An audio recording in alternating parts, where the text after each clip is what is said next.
जो आए हैं। Thank you sir. तो जब आपने सबसे पहले आपने स्क्रिप्ट पढ़ा पुणे हाईवे की, तो सबसे पहले कौन सा कैरेक्टर का चेहरा आपके दिमाग में सो मैं आपको शुरुआत से थोड़ा सा बैक स्टोरी बताना चाहूँगा।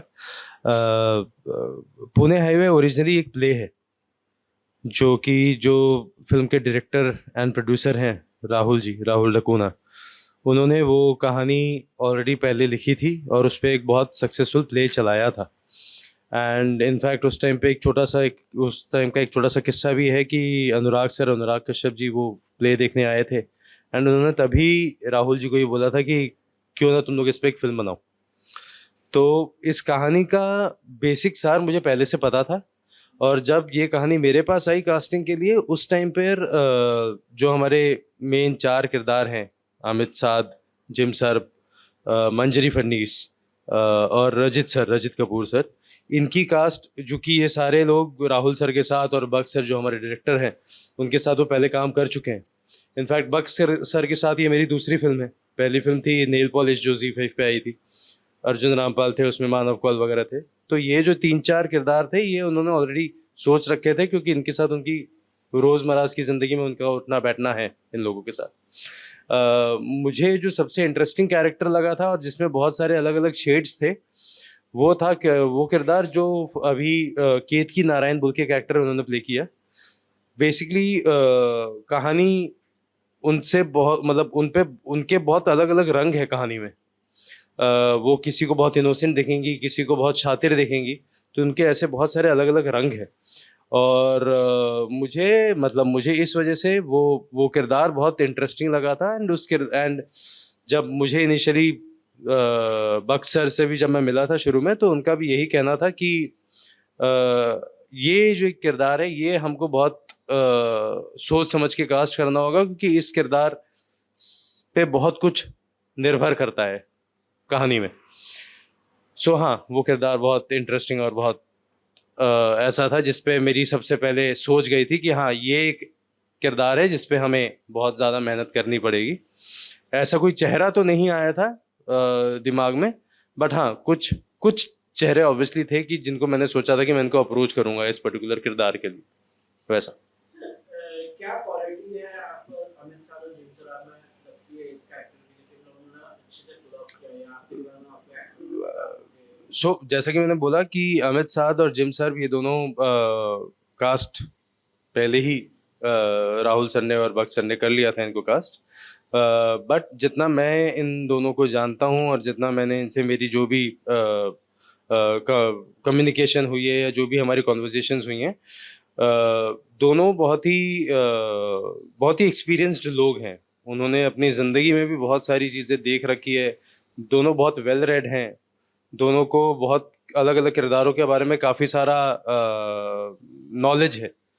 तो जब आपको ऐसे एक्टर्स मिलते हैं तो ऑब्वियसली आपको ना उनको सिर्फ एक बेसिक जिस्ट बताना होता है एंड उसके बाद उसमें जो अलग अलग रंग डालने हैं वो इस तरह के एक्टर्स बहुत इजीली डाल देते हैं। तो ये मतलब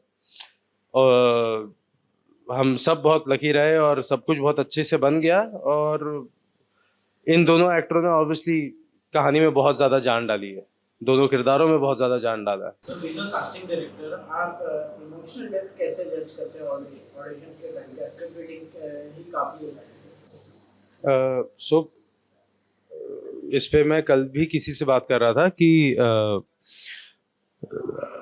एक कोई भी समझदार कास्टिंग डायरेक्टर या इनफैक्ट डायरेक्टर भी होगा तो वो अपने एक्टर्स के साथ बहुत ज़्यादा इंटरेक्ट करेगा ये समझने के लिए कि वो उस एक्टर की वो मेंटली कितना ज़्यादा खुला हुआ है, कितना ज़्यादा एक्सपीरियंस्ड है इन टर्म्स ऑफ उसने अपनी ज़िंदगी में या अपनी ज़िंदगी के आसपास कितने अलग अलग रंग महसूस कर रखे हैं, देख रखे हैं।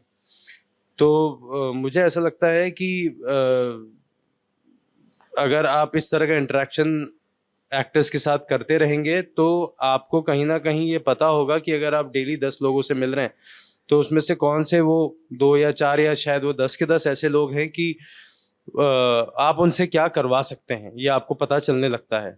एंड इस वजह से हमारा काम थोड़ा सा आसान हो जाता है, क्योंकि मैं खुद पर्सनली इनफैक्ट, और जैसे जो मैंने जिस तरीके से अपना काम सीखा है, मुझे यही समझ में आया है कि हमको हर एक्टर से बहुत ज़्यादा इंटरेक्ट करना चाहिए, सो दैट हमको ये समझ में आ जाए कि वो एक्टर कितना हमको क्या क्या दे सकता है ज़रूरत पड़ने पे। मतलब अगर मैंने उसे एक किरदार दिया और उसमें काला सफ़ेद और हरा है, तो मुझे उसको काला सफ़ेद हरा बता दूं अगर मैं, तो वो कि मुझे काला सफ़ेद हरा और साथ में नीला भी दे पाएगा या नहीं दे पाएगा, ये हमको पता चल जाता है once you interact with someone.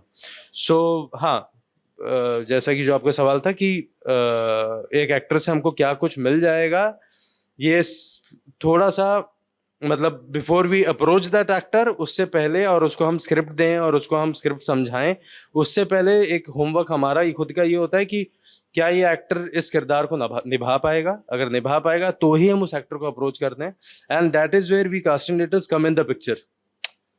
नहीं तो आज से अगर मैं बहुत सालों पुरानी बात करूं तो कास्टिंग डायरेक्टर नाम की कोई चीज़ थी ही नहीं, वो अब आ गई है, क्योंकि एक तो काम बहुत सारा हो रहा है, और थोड़ा सा इस पूरे प्रोसेस को इजी बनाने के लिए, एंड थोड़ा सा क्या है, हर हर फिल्म मेकर यही चाहता है कि मेरे हर किरदार में मुझे एक ऐसा चेहरा मिल जाए जिसकी पहले से कोई इमेज ना हो। तो वहाँ पे फिर हमारा काम आ जाता है कि हम नए चेहरों को ढूंढें, उन चेहरों के पीछे जो उनका दिमाग है, जो उनका दिल है, वो कितना ज़्यादा इस चीज़ को समझ पाएगा और कर पाएगा, ये समझना हमारा काम है, और उसको समझकर उन लोगों को अप्रोच करना ये हमारा काम है। इमोशनल इंडस्ट्री के बारे में बात की जाए तो काफी सारे नए एक्टर्स जो है स्ट्रगल कर रहे हैं, तो आपको लगता है कहीं ना कहीं क्या ऑनेस्ट एडवाइस आप दे सकते हो?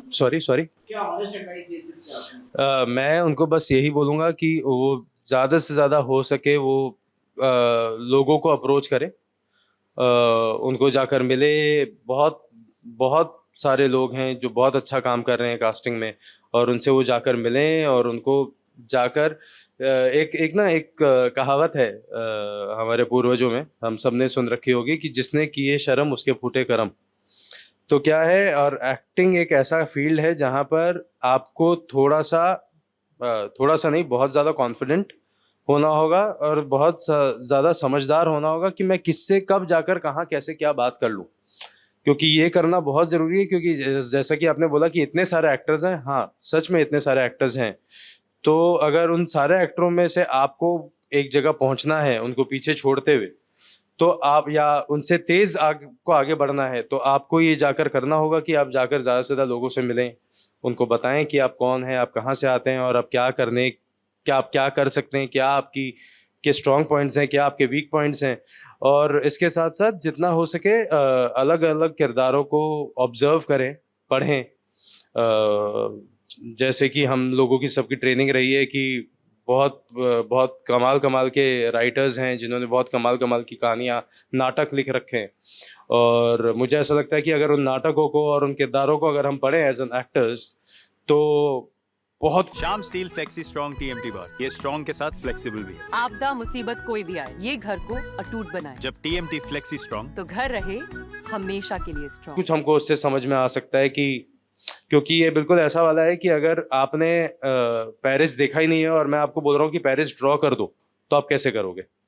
तो वो करने के लिए आपको पेरिस को देखना बहुत ज़रूरी है। तो ये बिल्कुल ऐसा है कि आप जितने ज़्यादा अलग अलग किरदारों को देखें, उनको समझें, आप उतना ज़्यादा एक्सपीरियंस, आपको उतना ज़्यादा ऑब्जर्वेंस आप कर पाएंगे, उतना ज़्यादा आप चीज़ों को, अलग अलग किरदारों को समझ पाएंगे, और जब आपको वैसा किरदार मिलेगा तो आप उसको बहुत अच्छे से निभा लेंगे।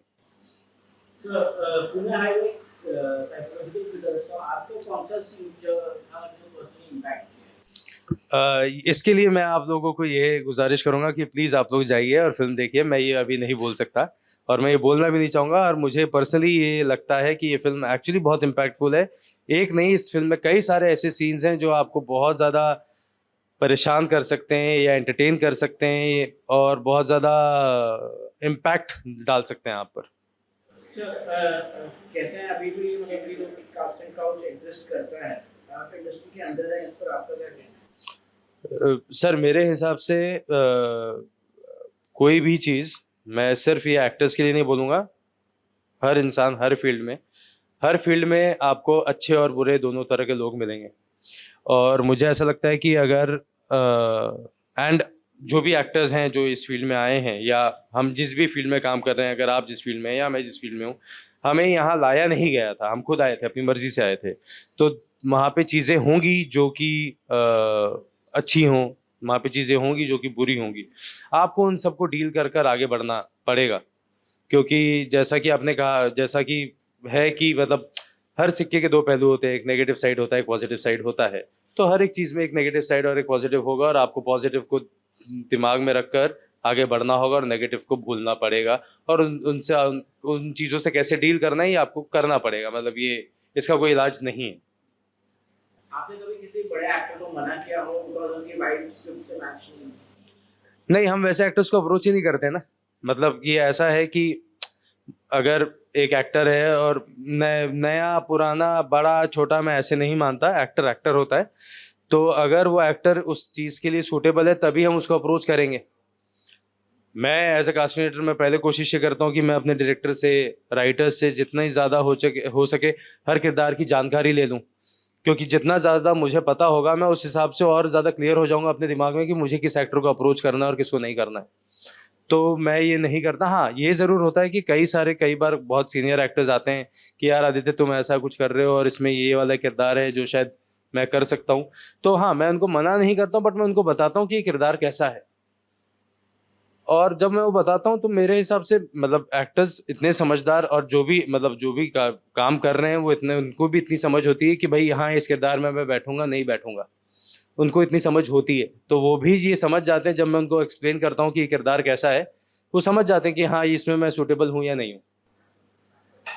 सर, क्या टीवी एक्टर्स का फिल्म और ओटीटी में अभी लेस लिया जाता है? सर, जैसा कि मैंने आपको थोड़ी देर पहले भी बोला कि एक्टर एक्टर होता है, वो टीवी का हो फिल्म का हो। सिर्फ हाँ एक चीज़ होती है कि जब आप टीवी पे एक पर्टिकुलर किरदार बहुत लंबे टाइम तक निभा रहे हैं, तो क्या होता है कि आपकी एक बहुत स्ट्रांग इमेज बन जाती है। इसलिए आजकल जितने भी टेलीविज़न में भी जो एक्टर्स काम कर रहे हैं, वो क्या करते हैं कि वो एक किरदार जब जी लेते हैं 6 महीने 8 महीने 1 साल जब तक वो शो चलता है, वो उसके बाद फिर एक छोटा सा ब्रेक लेते हैं, ताकि लोगों के दिमाग में जो उनकी एक छवि बन गई है वो निकल जाए, एंड वो उसके बाद एक नए किरदार में दिखें। तो जैसा कि मतलब मैंने आपको बोला कि एक्टर एक्टर होता है, और अगर आप एक्टर अच्छे हैं और आप को समझ है किरदारों की, तो आप टीवी से आए या आप स्टेज करके आए या आप मे बी नए हो, बहुत फ्रेश हो, या बस थिएटर करके आए हैं या सिर्फ वर्कशॉप्स करके आए हैं, तब भी आपको काम बिल्कुल मिलेगा। और हम सब को रोज़ नए अच्छे एक्टर्स की ज़रूरत पड़ती है। इनफैक्ट मैं अभी 2-4 दिन पहले भी एक बहुत सीनियर एक्टर को मैंने ये बात बोली कि एक अच्छे एक्टर को अच्छे कास्टिंग डायरेक्टर्स की उतनी ज़रूरत नहीं है जितने अच्छे कास्टिंग डायरेक्टर्स को अच्छे एक्टर्स की है। तो एक्टर्स को हमको अप्रोच करने की ज़रूरत नहीं है, हमारा काम ही यही है कि हम एक्टर्स को अप्रोच करते हैं। ये स्टाइल का मामला है, रूपा फ्रंटलाइन।